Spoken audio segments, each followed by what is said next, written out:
this TV series, we will get an inside look at the Royal Newfoundland Constabulary. Join us as we ride alongside patrol, traffic, and canine units, witness the versatility and grace of the mounted unit, and step inside the world of drug investigation and forensics. But that's just the beginning.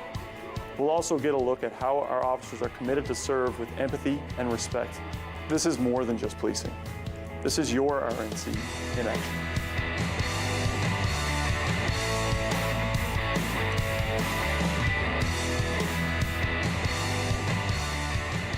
Welcome to this episode of your RNC, Compassion in Action. Today we'll visit the RNC's Criminal Investigation Division, which has multiple units. Today we will look at property crime, violent and sex offenses, as well as the interviewing unit, all playing major roles in investigating activity in our community to protect the safety and security of the people that live in it. First, we'll go speak to Constable Tanya Schwartz of the Property Crime Investigators. So my name is Tanya Schwartz. I am working in the General Investigation Unit, which is property crimes. And I've been with the RNC, this is my 17th year, so I started in 2007. So in the General Investigation Unit, we mostly do property crimes, and what we mean by property crimes would be vehicle thefts, break-and-enters, robberies like at a store when someone does, it could be a robbery or an armed robbery, and we look at those kinds of things. So it's crimes against property that we're looking at. Well, in this section, everything kind of, I always say this section is sort of like the start of everything. When we're looking at crimes against property, then we look at, okay, we need to use the interviewing unit sometimes to help us do interviews when we have suspects or victims. We also use, our judicial authorization unit to help write warrants. We do a lot of warrant writing here when we're looking to get into different, it could be homes, it could be vehicles that we have located. So we work as a team. So all the CID floor and along with operational patrol service, we work as a team. The biggest part of this unit is putting puzzles together. All right, so we look at different things. We might get a file on a break and enter, and it's a single file. But now we get another file the next day with the similar circumstances, similar suspect vehicles, similar MO of how they, did a crime. And we kind of start piecing things together, and we work all together as a unit, our team here in this office. We help each other out, and we come up with some suspects that we can charge. Well, this unit is extra special, and we do a lot of things together. So right now we have an arrest happening. Individuals arrested, so officers will step up and help each other out. So while the individual is getting their court documents are written up, the officer, two other officers are going to go interview the suspect. So we work together as a team to get the job done in an efficient and timely manner so that we can get them processed down the court. So we really help each other a lot. We talk about our files. We talk about, hey, you got this, and like, hey, you know what? I got a file similar to that. So it's a very team aspect here and how we do our jobs. So what we have is 3 different files with very similar fact. I have a vehicle with a white Dodge Ram with very specific rust marks on the vehicle. I have identified 4 individuals that I believe are responsible for the break-and-enters at the different locations. And the reason I believe this is because of the time frames. Like, they started out at 6:14 and went to 2 other locations in a very short time. So we have numerous files that came to our attention. Break-and-enters, same day, similar time, like a time frame. And what we did, we took each individual file and we start looking at, okay, what was the clothing that the individuals were wearing? So we compared one file to the next CCT, and it's all CCT video. taking little clips and pictures from each one and really comparing the clothing that they're wearing. It could be the littlest details, such as their sneakers or a t-shirt that's worn underneath the hoodie. And we look at each one and we put them together. And because we were able to kind of compare each file with the similar fact, with the time frame, same suspect vehicle, we were able to have multiple charges on this file. If we looked at it as just an individual file, like just one break and enter, we wouldn't have had those other suspects that were involved arrested. So, you know, putting things together, everything that the community can give us is important. So when a community member says, well, I got some video here, but you really can't see anything, they can't see anything, but it might connect something else that we have. So everything is important. So this is pretty interesting because when I was doing up my charges now, I've gone from this individual having one, maybe two charges to 4 individuals being charged with 24 charges. So it's significant, it's a much more significant. So how we did this was through a CCTV video. So this is how I take photos. Like I'll take little snippets of the video. So this shows, this will show a yellow crowbar. And I was able to match this yellow crowbar with every other file that day. This is a video of one of our break and enters that we had. So what I'll do is I go through like a certain time frame because I know the time that the break and enter happened.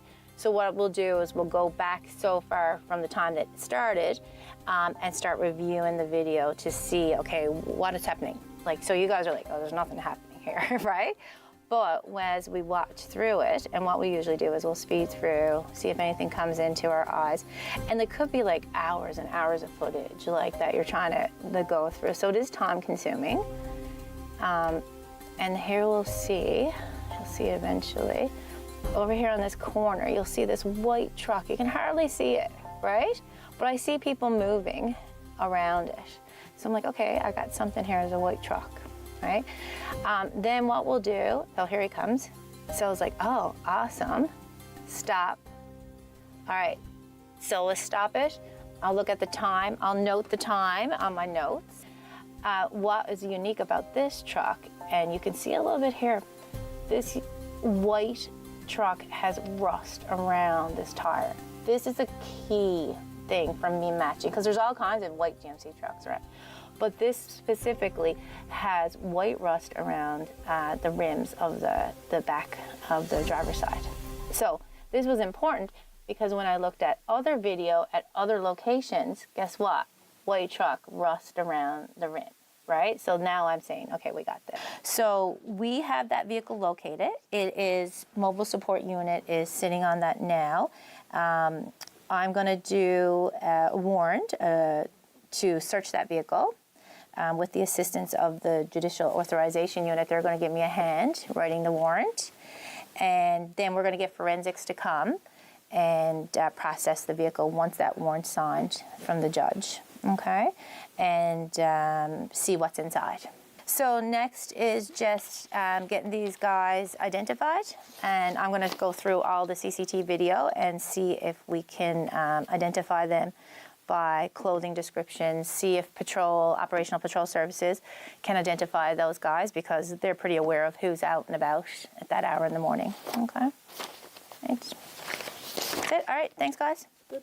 Well, one of the biggest things I find from property crime that, yeah, you know what, it's not the individual themselves were not harmed, but their sense of security has gone. So if you have your home broken into, now your sense of feeling safe in your own home is gone. Or if you're a business owner who's worked their whole life to build up their business and now they have thousands and thousands of dollars in damage or merchandise stolen, this impacts that individual. And the biggest thing about that is getting someone arrested. It gives that person some closure and a sense of security now in their homes. The biggest things for me, I remember speaking to a lady at an event, and she had told me how years ago she had her home broken into and she had her wedding ring stolen. Now that's just property. Who cares? Whoop-de-doo. But to her, that was really important. That was her wedding rings that she had her whole life. She was an older woman. And she talked about that event as if it happened yesterday, and it happened 20 years ago. So the impact that, property crimes have on people are lasting. So for us in this unit, giving somebody the justice that they deserve and giving the community back that sense of security is really, really important to us. We can really see how collaboration is key to every investigative process. Now we'll go to the Child Abuse and Sexual Assault Unit, and we'll speak to Constable Nadia Churchill and learn about the importance of a trauma-informed approach to investigation. So my name is Constable Nadia Churchill, and I'm a police officer with the RNC for about 14 years now. I'm currently assigned to the Child Abuse Sexual Assault Unit within the Criminal Investigation Division of the RNC, and I've been here for over 4 years. These types of files are so sensitive and so intimate and so traumatic in a lot of sense that without compassion, you can't do this job. You can't police or investigate these matters if the people reporting it don't have the trust or feel supported or validated or heard when they come through those doors. So I would say it's everything. It's how we do our job is by building those connections with survivors of these crimes and giving them a safe place to come in and tell their story. I think in any policing organization, in any policing area, empathy is so huge, it's so important. When it comes to responding to calls for service, we need to be compassionate to people. We need to try to put ourselves in their shoes. When it comes to a unit like the Child Abuse and Sexual Assault Unit, that's elevated 1,000 times more. You can only imagine what people are dealing with, the trauma and the suffering that they've experienced at the hands of others when it comes to these sorts of files. It's difficult enough sometimes for them just to enter our building and talk to us about it. So we need to have empathy first and compassion first, and then we move forward from there into our investigation techniques. We rely heavily on other units such as our forensics identification section, in scenarios where we do have the physical evidence. But we also rely heavily and more so than ever on our computer forensics unit. I would say that is one of the units we use a lot. Everyone has a phone now. Everyone has some connection to social media or, just everyone is connected, right? And with that comes evidence. So we need to rely on the computer forensics unit to help us do our investigations. Be it, the extraction of text messages, photographs, videos, locations. All of these things are really important when it comes to doing these types of investigations. And we're in their office a lot. When it comes to sexual assault investigations, the impact of the community involvement is huge. It makes the biggest difference in the world to our investigations when it comes to CCTV footage, when it comes to dash camera footage, doorbell cameras, witness information. A lot of times those are the things that we need in order to bring a file to the appropriate conclusion. And it can't be expressed enough how important it is to have that community contact piece when it comes to investigating these sort of files. But I would also say that the RNC takes the approach when it comes to sexual violence, not only, are we here to take your complaint or investigate your matter for the purposes of a criminal court proceeding, we are here to listen to what happened to you and provide you with options on how you can proceed with that investigation. Not everyone wants to go proceed with charges or see the inside of a courtroom. Sometimes they just want to know what their options are or have their information captured should they want to come forward again in the future. And we're here to support whatever that survivor wants to do and provide them with that information and support as they're going through that process. Sometimes that's just what people need, is they need to be heard and validated. And part of what we do here at the Child Abuse and Sexual Assault Unit is listen to people's stories and really hear them out. And I mean really listen to what it is they have to say. There are times when charges are drawn from that and times when they're not. But at the end of the day, I know that that person, when they came forward, they were heard, they were listened to, they were respected, and that we value what they had to say. We deal here with a lot of historical sexual assault investigations, and we've had a lot of survivors come forward and trust us to investigate those matters, and we have laid charges in those matters. Regardless of having the forensic evidence to support that, there are other things and other avenues we can explore when conducting these investigations to support those individuals and support them, beyond just the investigation into a courtroom. So we do see that beyond just, having that forensic evidence. There are a multitude of other things that we can collect in order to support historical sexual violence. In Canada, there's no statute of limitations on when a sexual assault can be reported. It is important for anyone who has experienced sexual violence to seek medical attention. So we recognize that not everyone wants to come to the police right away. It could be for a multitude of reasons. But we do encourage people to take account of their own personal safety and well-being and to seek medical attention. If it is in relation to a sexual assault, having a sexual assault nurse exam completed and having that kit completed will maintain that evidence, but also ensure the well-being and the health and safety of the individual. But it also collects evidence so that we can hold on to it indefinitely should that individual want to report in the future. If I were to give a message to a member of the community, a potential survivor of sexual assault, a witness to a sexual assault, anyone connected to that, my message is this, and it's very clear. We care about what you have to say, and we will listen to you and investigate your report as diligently as possible. Members of the Child Abuse and Sexual Assault Unit are truly focused on creating a safe space for individuals who want to come forward and tell their story. Now we will speak to Sergeant Jessica Brown of the Investigative Interviewing Unit at the RNC. This unit is called upon by many sections of the RNC through an investigative process. Let's learn a little bit about their techniques and their process with Sergeant Brown. I get to speak to a lot of different people in varying, roles of an investigation, be it a witness, a victim of something, suspects, or accused individuals, and so I get to interact with them and communicate with them and gather the information that they have in relation to what it is that we're speaking about, and just to get to know them too. I'm sitting down and people are talking about things that are very serious, things that may have happened to them, or things that are very embarrassing maybe to talk about or whatnot. So just finding a comfort level with those people so that they feel comfortable enough to open up and speak to me about what it is that happened. That's a big thing of what our role is just trying to get people to feel comfortable enough to open up and have that conversation with us. All of our interview rooms have audio video capabilities, so we will set it up so that we have the file number and the person being interviewed as well as the member doing the interview, and we'll record from this screen that's outside each room, and then we'll continue on with the interview once we go inside. So I'll start this recording.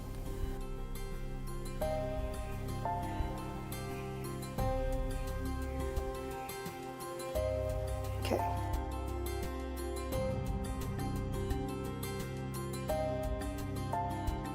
Like I said, my name is Jessica Brown. I am a police officer here with the RNC. I work in our investigative interviewing and polygraph unit. And I do really appreciate you coming in because, like I said, everything is important, and you being a witness will help move the investigation forward. I can understand it being intimidating. Everyone has different ideas of what happens when they come into the police station, especially from watching TV shows and whatnot. I want you to be as comfortable as you can be, given the circumstances. If I can get you a glass of water or anything, just let me know, okay? Okay. And if you need anything throughout, you just let me know, okay? Sure. Okay. We have different interviewing styles that we have. We have interviewing that is based more so towards victims and witnesses of events. And then there's a different, I guess, a technique or different style of interview towards someone that would be a suspect or an accused in an investigation. I mean, they're all still very, like, our goal is for information gathering. That's what we're looking for. Truth seekers, you know, like that's ultimately we're looking for the truth of what occurred. So we're just looking to speak to people, and no matter what role they have in investigation, that's what we're looking for, is just to have that conversation and ideally have them open up and speak to us about what it is that, you know, the topic at hand type thing. Yeah, so even if it is someone who's accused or a suspect in an investigation, we're not after specific things. We're just looking for a conversation and looking for them to talk about what it is that happened. Again, we're looking for the truth, really, and information. Information is what propels an investigation. So when looking at, I guess you may see the notes that I take during an interview. It's actually called a spider graph. And that's, I guess there were studies and such done, and research shows that is actually beneficial for recall when you're going back over your notes. It's a better, for a lot of people, it's not for everyone, but that is what we introduced during our interview and training here for people to give it a try at least and utilize. And most people do. They do like it once they kind of start. It's something that they find is helpful for that, for the recall and such when you're going through, or if I'm going back over an interview, like giving you a briefing of the interview that I just took, then it's an easier recall method when you're going back through. You actually don't take as many, you don't write down as many words as what you do if you were just jot noting across the page. So when we conclude, I always leave it open to the person that if they do think of anything else, which is normal, especially after certain instances, it's quite normal not to remember everything all at once. So people may remember something when they get home, the next day, what have you, especially if there's the shock value, like if they were in shock or something at the time. I provide them with my contact information so that they can reach back out if there is something else that maybe we missed or they may not have thought of at the time. And then that information is all utilized or brought forward to the investigation for corroboration, follow-up, if there's any further interviews to do or any further tasks that can come out of that interview based on the information we gathered from the individual we spoke to. We were really given a look at the professionalism and the respect portrayed within the Criminal Investigation Division as they carry out serious investigations with complex processes. Thank you so much for joining us today on your RNC Compassion in Action. We'll see you next time.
watching an interesting local show on Rogers TV and you want to know more? That's when you head to rogerstv.com. Our website provides more information about our programs, our hosts, our schedule, and about how you too can get involved with Rogers TV. Visit us online at rogerstv.com.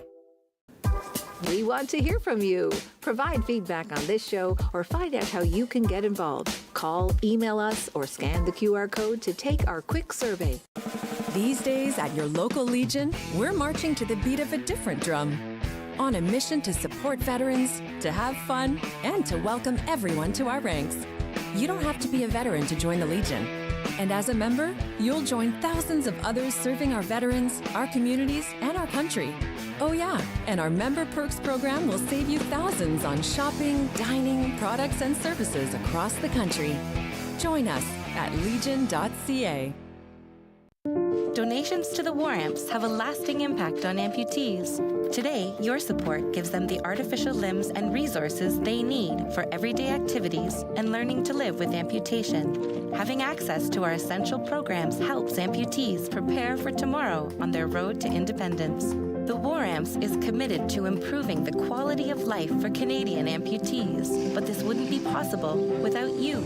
To learn how your donation helps, visit waramps.ca. This fall on Rogers TV, we'll be airing your RNC, Compassion in Action.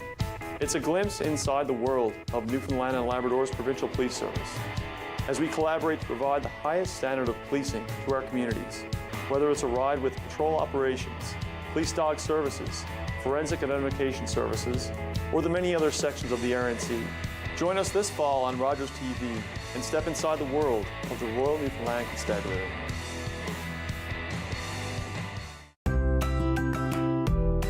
This is Rogers TV.